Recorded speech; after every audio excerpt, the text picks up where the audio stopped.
I had one patient, it was very vivid, and it was first visit to me, and I diagnosed him clinically with COPD and arthritis. I had a few other medical problems before and took the medical route and gave him a prescription for inhalers and such.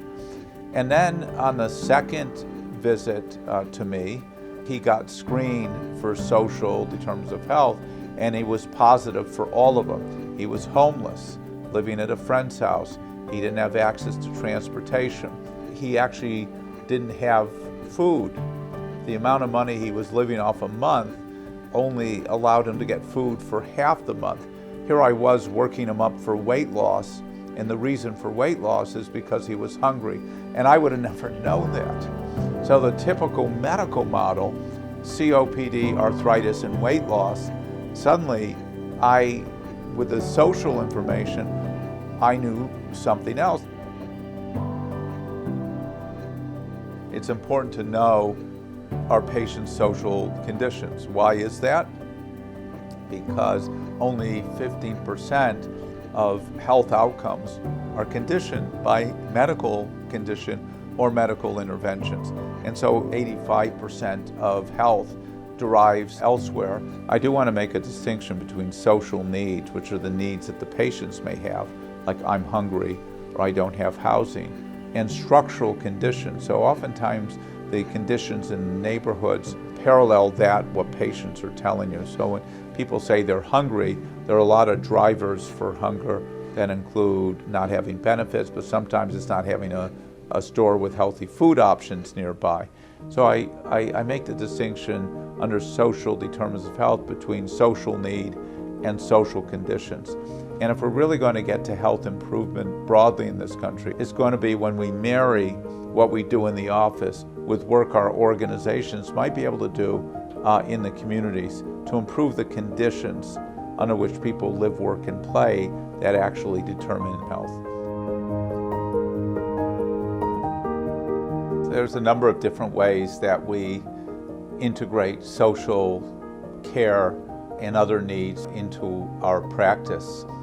And some of this is done during rooming by the medical assistant, and some of it can be done during the physician part of the visit, really depending on the workflow and the necessity. We have a it's a very standard screening tool.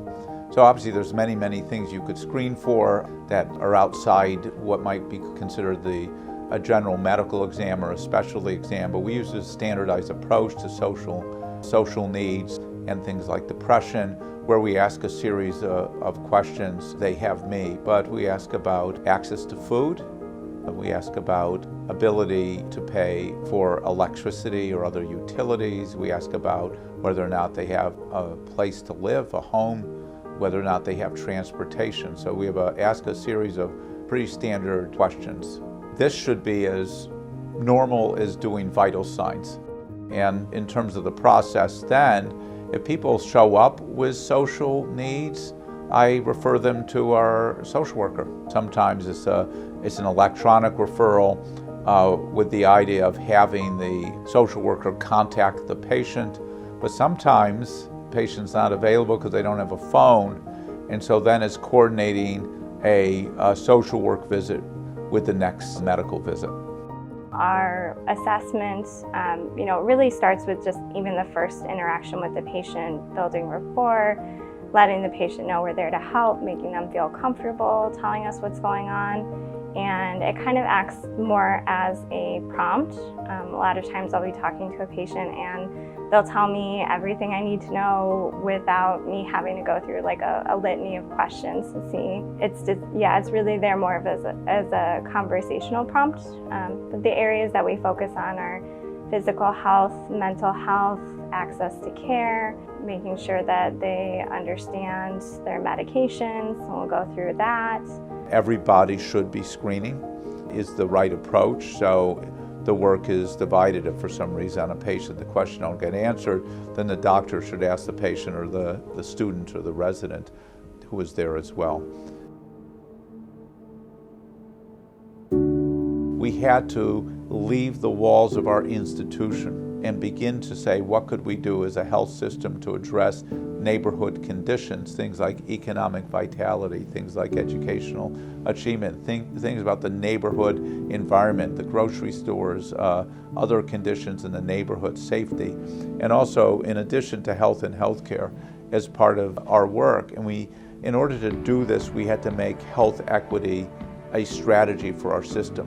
And we said we wanted to be a catalyst to measurably improve health outcomes in our neighborhoods.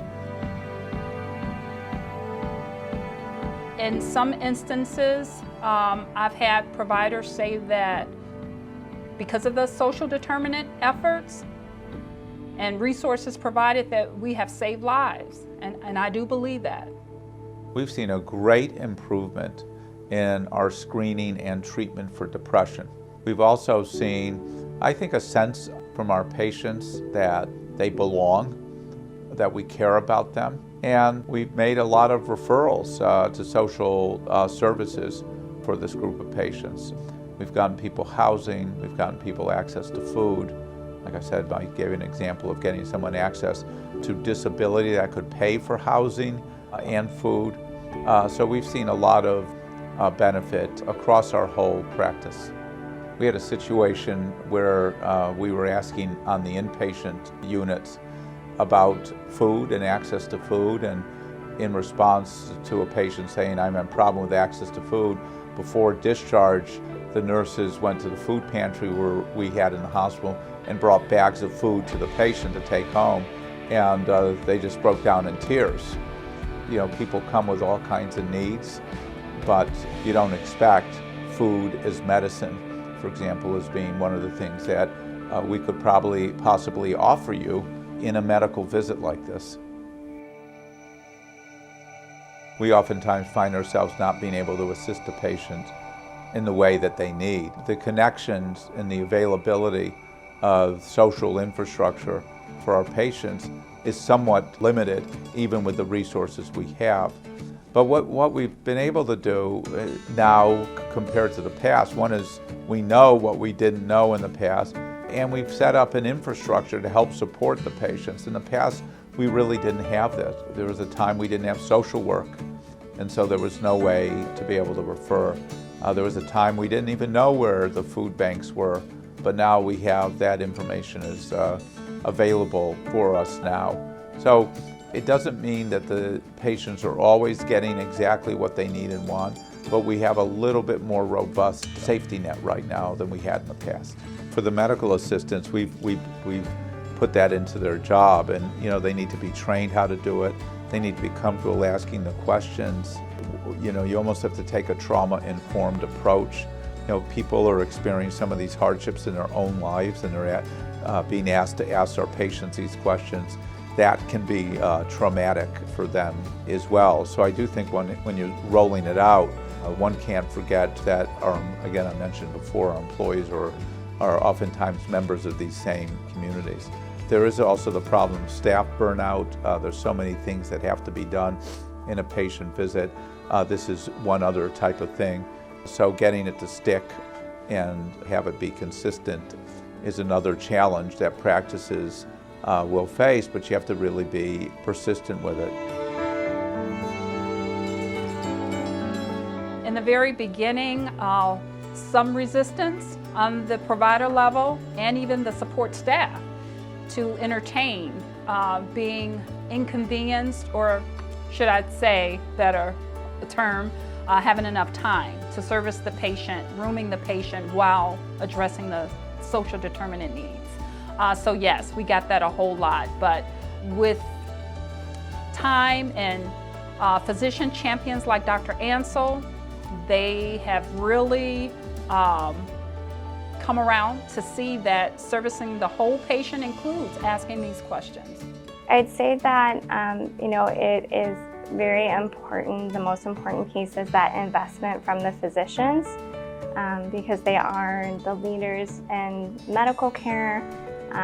They are naturally in a leadership position, and so if you're a social worker and you're really wanting to encourage a physician to buy into this, you'll have to talk to them directly about what's going on. I think that having the physicians on board, knowing that there is, again, kind of a safety net, that if they notice this need, someone's going to address it. I think that makes the biggest difference in that sort of buy-in to addressing social care needs. Honestly, we need to reorganize our systems of primary care, our hospitals and such, to understand that these are fundamental needs that our patients are coming in with, and those are the problems we have to solve for, just as we might solve for how do we better treat our heart failure patients, or how do we better treat our breast cancer patients. These are fundamental needs. It makes you feel pretty good. I mean, I was actually shocked when we first did this. It seemed like, oh yeah, this is the right thing to do. Why haven't we done it before? But when you get your first patient who's hungry and you can get them access to food, or doesn't have transportation, and you can help arrange that. When you think about what we mean by social determinants of health, it comes alive in that moment. I feel privileged. I feel honored to be a part of this work because I am from the community that Rush services. And on a personal note, and I can say this about other navigators as well, Rush hires from the community patients themselves of Rush, or patients who can identify with the patients that Rush services. I personally grew up in an environment where I had no designated primary care doctor. So when things went wrong, you went to the emergency room.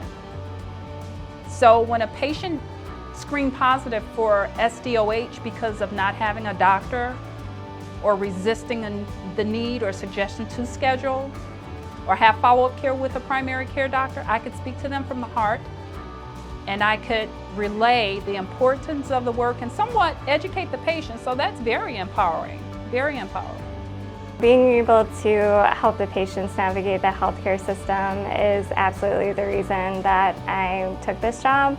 It gives a lot of meaning to what I'm doing. It helps me feel like I'm making a difference, and then just to see how patients can improve and to know that it's possible and have that sort of positive outcome, it makes all the difference. It is wonderful. I had one patient, it was very vivid, 59-year-old man who came to visit me, and he was a lucky recipient of health insurance because of the Affordable Care Act. He had Medicaid. And he had never seen a doctor before. He had moved to Chicago 15 years before from Florida and worked odd jobs, but now he was in a position where he couldn't work anymore. And I asked him, how long did it take you to get from your house to the clinic? He said 45 minutes. I said, why did it take you so long? He says, because I got to walk 4 steps and then rest. And so to come to the institution, he had to take all of those steps, and because of his COPD, he had to stop. Now, that was mind-boggling to me. And here I was, I've been a doctor for many years, but that was really, wow, wrapping my head around how important this was. But then the referral to the social worker couldn't work because she didn't have a phone to call. And so I had to wait until the next time he came in. We had the social worker meet with him. And the end of the story was he was eligible for disability. And that disability took the amount of money he was living off a month from $187 to close to $900. He could get transportation to the clinic, and he could get access to food. And of course he gained weight, and with this money now he could actually afford a place to live as well. Now, no amount of medical care alone would have solved for that, but knowing what I knew, we could get him on medical disability that provided him with at least a safety net that he could live on.